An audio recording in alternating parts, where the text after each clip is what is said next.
behind the speeches, behind the armies, behind the image of absolute control, there was chaos, paranoia, addiction, betrayal, inside the inner circle of Adolf Hitler. Power was not stable, it was fragile. Men who once stood at the top of Europe turned against each other, and as the war collapsed, so did their sanity. This is the story of the men closest to Hitler and how their world descended into madness. Part 1. The court of power. Hitler did not run his regime like a traditional government. There were no clear chains of command, no stable structure. Instead, he ruled like a king in a medieval court. His inner circle competed constantly for his favor. Among the most powerful, Hermann Göring, once the second most powerful man in Germany, Heinrich Himmler, master of fear and control, Joseph Goebbels, the voice of the regime. Each man had power. Each man wanted more, and each one was watching the others. Part 2. Hitler's decline. By the later years of the war, something was changing. Hitler's behavior became erratic. He slept irregularly. He raged unpredictably. He trusted fewer and fewer people. At the center of this was a man few outside the inner circle knew. Theodor Morel administered daily injections, vitamins, hormones, and powerful drugs, methamphetamine derivatives, opioid-like substances. Hitler became dependent. His energy surged and crashed.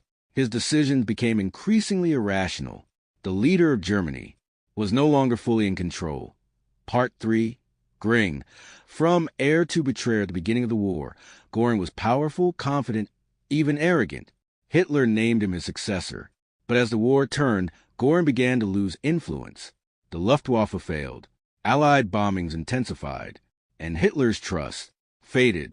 Then came the moment that sealed Göring's fate. In 1945, as Berlin collapsed, Göring sent a message. If Hitler was unable to lead, he would assume control. To Göring, it was logical. To Hitler, it was betrayal. Göring was arrested. The man who once stood at the top was now a traitor in Hitler's eyes. Part 4. Himmler's secret negotiations. Himmler was different. Quiet, calculated, dangerous. He controlled the SS. He built a system of fear. But even he saw the end coming. And so he did something unthinkable. He tried to negotiate with the Allies. In secret, he hoped to save himself, to preserve power in a post-war world. But the plan failed. And when Hitler found out, it was the ultimate betrayal. Himmler was stripped of power, rejected, alone, one of the most feared men in Europe, ended his life in hiding. Part 5. Goebbels' loyalty to the ND while others betrayed. Goebbels stayed loyal, completely, even as the war was lost. Even as Berlin was surrounded, he remained at Hitler's side. To him, loyalty was everything.